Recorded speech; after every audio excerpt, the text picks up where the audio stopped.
To set up Internet Hotspot on Realme Note 60, first we'll need to launch our settings. Then we can navigate to Network and Internet.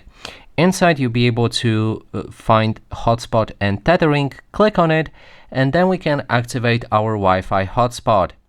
When it's activated, you can click on the Wi-Fi hotspot right here to adjust the settings, like your hotspot name. You can change it with the keyboard right here.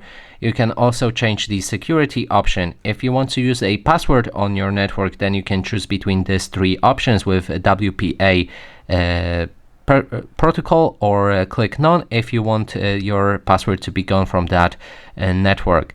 But in this case, let's activate it, and then we'll be able to adjust our password below with hotspot password. You can also preview it right here, or just change it with the keyboard again. Then we can make our hotspot turn off automatically when it's not being used. Change our AP band between 2.4 or 5G network. And hide our SSID broadcast.